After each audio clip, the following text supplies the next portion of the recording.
If you smell burnt toast, it's a stroke. If you smell almonds, it's cyanide. But what if you smell burning almonds? Then it's football season. That's right, football is in the air, and I want it to hit me like I'm an influencer reviewing food at a restaurant. Boom.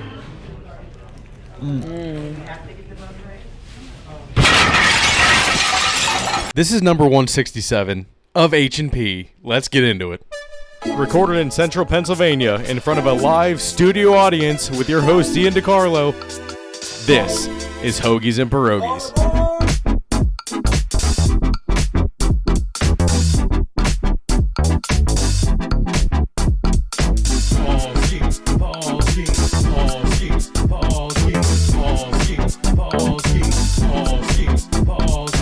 All right, first up, like usual during baseball season, we got some baseball first. Actually, last night I went to another Iron Pigs game. Got the bacon hat, of course. And it was freezing. It wouldn't have been so bad, but the wind was blowing the whole time, and it was only like 65 degrees.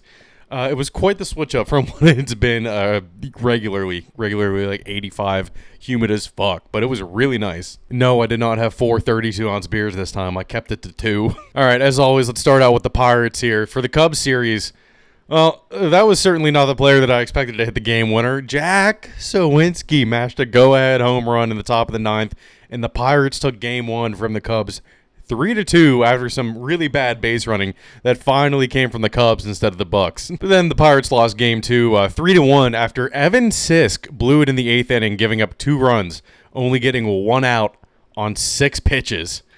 Why did we give up Bailey Falter for him again? The pitcher that should have been traded, Heaney, was moved to the bullpen, and now they're starting Carmen Mlodzinski for the last game of the series instead of calling up Bubba or Hunter Barco, or hell, even Thomas Harrington again to get blown up. But nope, they're going to let Carmen Mlodzinski start the game and go through the lineup more than once, and he's going to blow the game.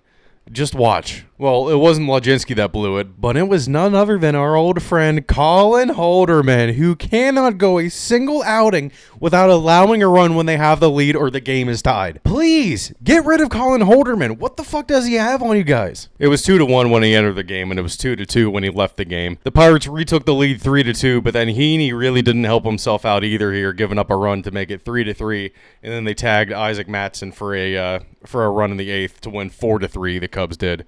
So the Pirates lost another series. But then we got some great news in between the Cubs series and the Blue Jays series.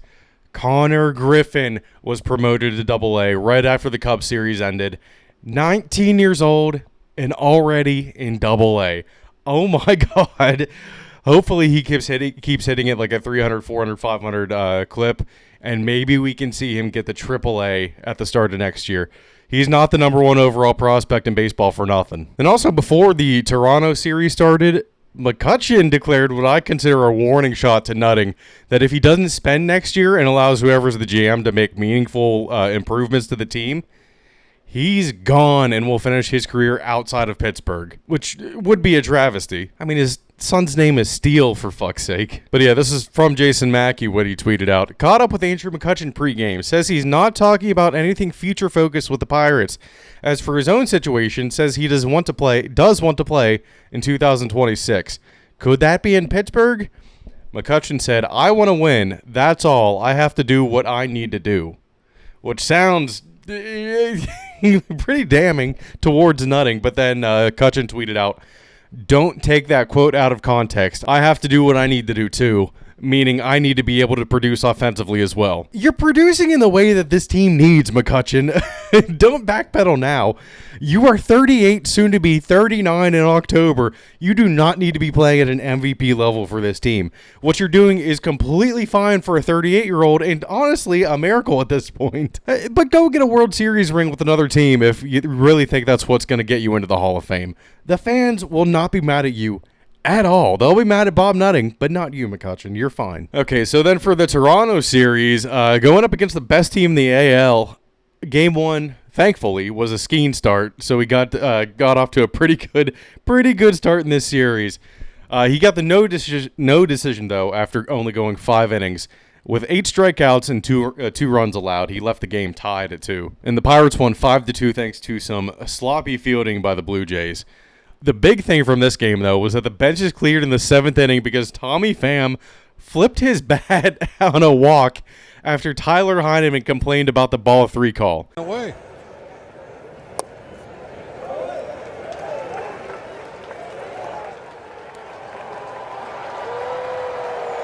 And he walks Pham.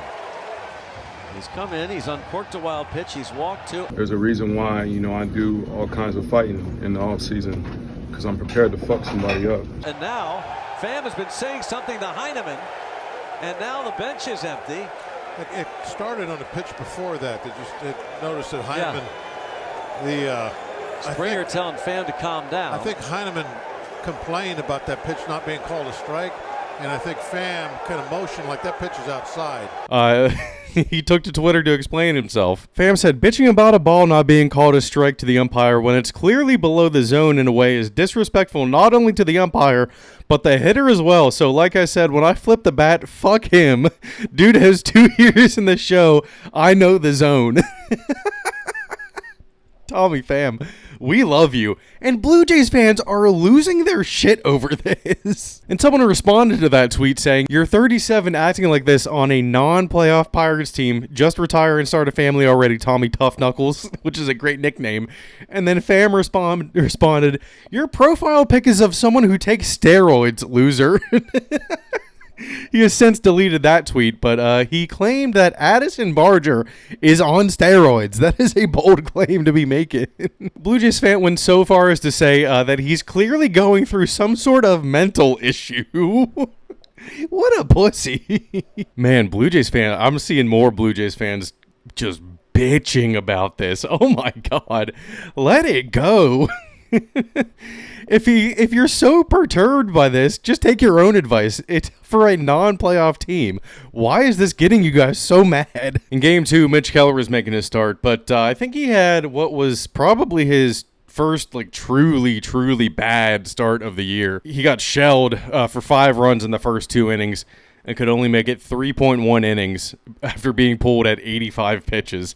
The Pirates lost the Game 2 7-3. But then right before Game 3, we got some really good news. The Pirates announced that they were calling up Bubba Chandler on Friday, who will be making his, I don't know if he'll be making his debut, but he'll be on the roster on Friday because he's going to be a bulk reliever, which makes sense because that's the way they used him in AA last year, and he looked pretty good doing it, coming in, closing out the last 3 innings of the game. Then today, on Wednesday, they won the series after beating the Blue Jays 2-1 in Game 3, winning the series 2-1 as well. That's Johan Oviedo's first win since 2023 and the Pirates' first series win since the end of July when they swept the Giants. 128 games in, and the Pirates are sitting at 54-74. Ugh. Okay, what else from around the league? The Little League World Series is going on right now, so all of the players are wearing their Players Weekend stuff. Matt Strom, no, you cannot wear a white glove, even though, who approved that? Obviously, you cannot wear a white glove on the mound. Come on. Big Dumper with the Little League World Series baseball card, catcher's gear. That was awesome. Tonight, what he's wearing, look at that. That's phenomenal. Those are all of his teammates on there as Little Leaguers. And he didn't share that until he showed up. And yeah, these kids are throwing gas. I attempted to throw last night at the game. I threw 64 miles an hour. These kids are throwing 80 miles an hour in the Little League World Series. What the hell? All right, what else here? Victor Robles threw his bat at the pitcher during his rehab assignment, and he was suspended 10 games, but is appealing it to try to get it lower. And the first pitch from Estes. Swung on and fouled off on a pitch that hit him. He picks up the bat and throws it at Estes. He's been tossed. He is yelling at Joey Estes, and now he runs towards the mound. Now just kind of watching him. And now he continues. He's lucky he's not suspended the rest of the year for throwing your bat at someone. Come on. That's crazy. That's worse than when Harper threw his helmet at someone. You don't throw your bat at someone. What the hell is he thinking? And then last bit of baseball news here. I should have mentioned this earlier when we were talking about Skeens. But Zach Wheeler just had surgery to remove a blood clot in his upper right extremity, so he'll be out for a bit. You have to be extremely cautious of that. So I think the Cy Young is Skeens to lose, unless Christopher Sanchez wins it, but he wasn't even asked to pitch in the All-Star game. So if he wins the Cy Young after not even being asked to be in the All-Star game, I'm going to be kind of pissed. Alrighty, I think that's it for baseball.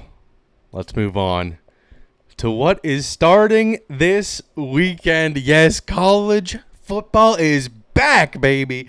Back in Dublin this week, and we got Iowa State playing Kansas State.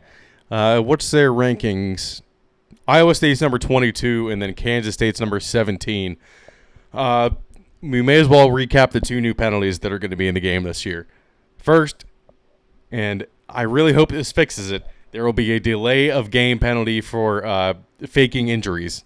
I can't remember exactly how they're going to enforce it, but we better not be seeing players going down every other goddamn play. Fuck that. And then it will be an automatic unsportsmanlike conduct penalty for mimicking weapons in a celebration. Holstering a pistol and shooting up the crowd, which is what prompted this, are two very different things, and there needs to be discretion from that on that by the ref. Likely it's going to be white equals okay, black equals not okay. Some starting quarterback news. There's a lot of starting quarterback news in this one. Julian Sayin has been named the starting quarterback for OSU. Obviously, yeah, they're super saying, I'm just saying. But after that news was announced, Star Texas edge rusher Colin Simmons posted the news to his Instagram story. Yep, I'm betting on OSU. Texas is getting a little bit cocky early on.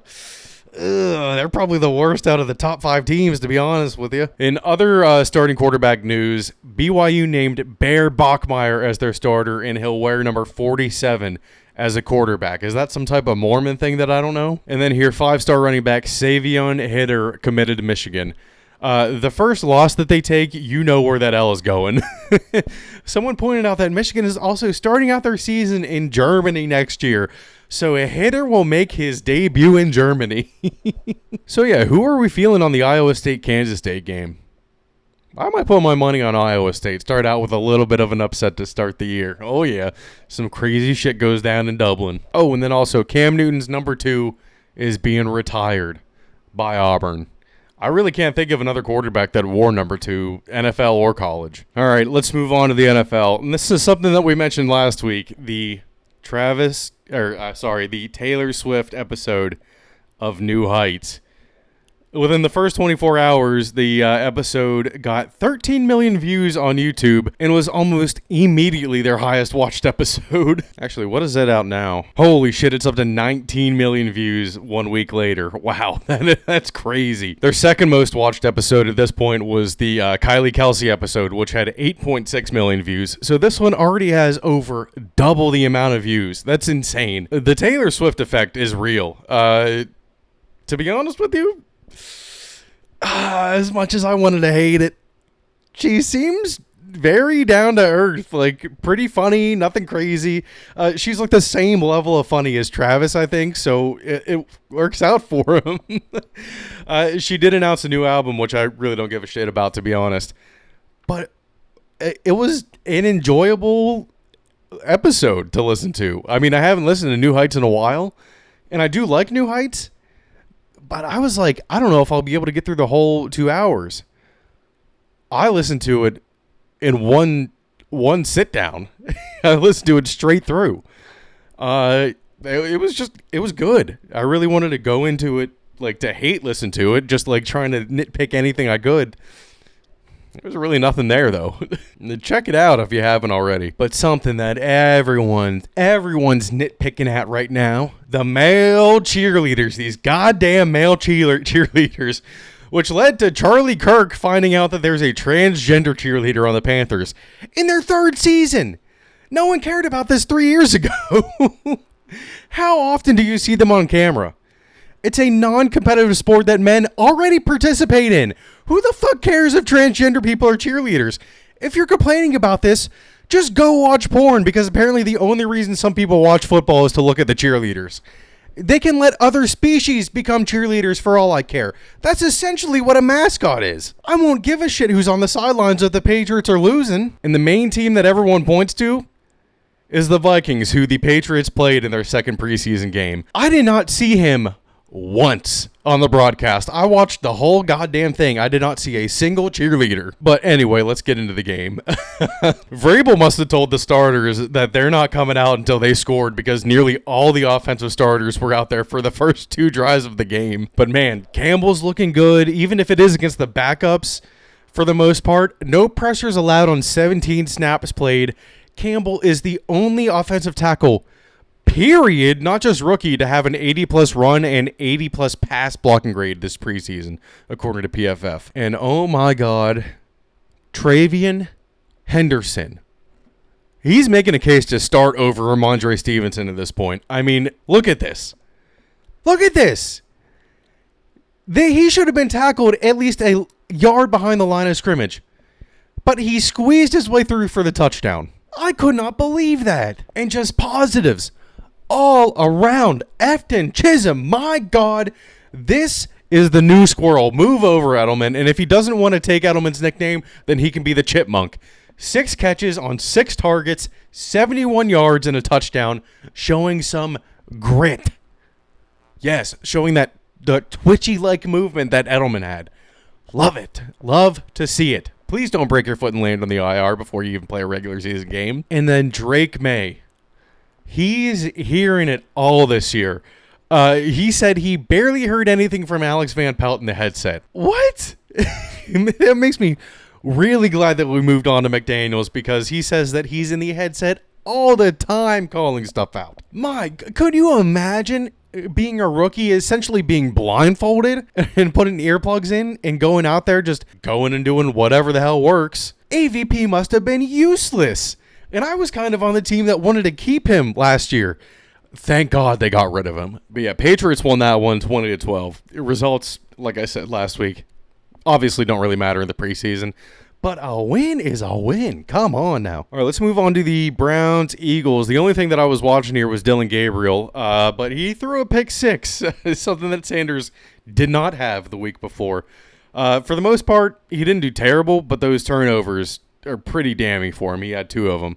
I wouldn't be surprised if Sanders is ahead of Gabriel on the next depth chart. And they already named Flacco the starting quarterback, so it's probably Flacco, Pickett, Sanders, then Gabriel. And Gabriel with a slight dig at Sanders in a mid-game interview? That was kind of weird. There are entertainers, and then there are competitors. Like, dude, you just lost the competing part, and it also was not very entertaining to watch you. So what is he bitching about? What is he running his mouth about? Okay, Ravens Cowboys. Oh man. Well, I think I found out why we only got a 5th rounder back for Joe Milton. He threw his second INT in the end zone in as many weeks, and Cowboys fans are getting very impatient with him. They're pretty worried about him being the quarterback too, and being the starter when Dak inevitably gets hurt. So yeah, I don't know if that game last year gave him like way too much confidence against the Bills or what, but he's been pushing the ball way too hard down the field like he was doing at Tennessee. Bills-Bears is another notable one because, again, I know it's the preseason, but the Bills got smacked by the Bears 38-0 and got outgained 180 yards to 528 yards from the Bears. What the hell? Caleb Williams was looking pretty good, honestly, and you hate to see it as a Caleb Williams hater. I might pick him as my backup in fantasy. All right, Bengals Commanders was the Monday night game, and before the game, Commanders rookie Jacory would like to be called Bill for some reason. That was just random. And then that's my good friend Mitchell Tinsley at wide receiver. That's my good friend Boyd Tinsley on the violin. 2 touchdowns from the undrafted free agent from Penn State. He went undrafted in 2023, so maybe he can catch on with his Bengals offense. And we gotta talk about the Bengals bungling. The Bengals are now listening to trade offers for Trey Hendrickson after contract talks have reached an impasse. Yikes. They reportedly want a player and a 2026 first-round pick, meaning they'll get a player and maybe a 2026 second-round pick. Get ready to learn contract negotiation with the Bengals, Keon White. If the trade happens, you're going to be the one that's going. Alrighty, more starting quarterback news, and this is probably the most hilarious one. Daniel Jones was just named the starter over Anthony Richardson. I got to go back and see what I said about that when the Colts signed Daniel Jones. Like, that is so funny. Anthony Richardson, it just, I guess, start rapping more. I don't know what to tell you. Ooh, that might be it for you, AR. The coaches need to keep their jobs, and you're not going to keep their jobs for them. Daniel Jones might. And just saying that is ridiculous to me. But Daniel Jones is the right choice over Anthony Richardson. Okay, keeping this one short because next week's going to be long. We got our fantasy football draft as the episode coming out next week. So get ready for that. I'm going to go over some players maybe that I'm going to be targeting here. Players who I really kind of want to pick here. I'm putting Brian Thomas Jr. ahead of Jamar Chase. I don't know. I'm feeling it. I don't know if Travis Hunter is going to be as much of a contributor in that offense as people think that he will be. I know they have Diami Brown too, but who else do they have? They have no other receivers. So like I said, yeah, Jamar Chase. Bijan, I think I'm trending more towards Bucky Irving because when Penix became the starter last year, Bijan's points went down quite a bit, I think. So Bijan still is on my list, but Bucky Irving is the running back that I want this year. Then Josh Allen, Lamar Jackson, obviously, as quarterbacks. Going to target Brock Bowers maybe in the 3rd or 4th round if he even lasts that long. I think Chuba Hubbard will be a great pick this year. JSN on the Seahawks, James Cook from the Bills, Amari Hampton from the Chargers now that Najee Harris is kind of sidelined with that fireworks accident. Jalen Coker from the Panthers, Emeka Egbuka now that Jalen McMillan, he hurt his neck somehow, is going to be out until like week 10 or something.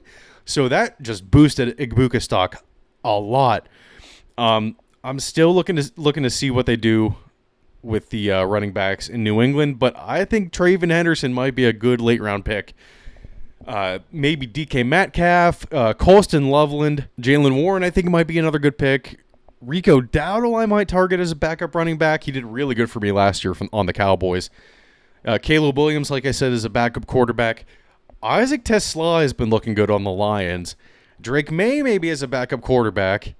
And then I think maybe Michael Pittman. Daniel Jones being the starter for Indy definitely benefits Michael Pittman more than it does Alec Pierce. So those are just a few of the guys that I'm looking to target. We'll see if I get any of them next week. It's going to be fun. I got to figure out a way to record my voice too. Because last year I just recorded the Discord and then I kind of like voiced over trying to copy what I said. Oh, man. So, yep. Hopefully it'll be easy. Hopefully it'll be a nice week. I know this one's short this week. But anything else happen here on Twitter? I guess the only thing I wanted to add is that there is going to be a Lee Corso documentary on Friday, I believe. Yeah, Friday at 9 o'clock. So, since it's going to be his last year and his last game is Texas, Ohio State, I'm definitely going to sit down and watch that on Friday. Not So Fast, my friends, is the name of the Lee Corso special on ESPN. Okay, everybody, that's it. Next week, the big one, the big fantasy draft.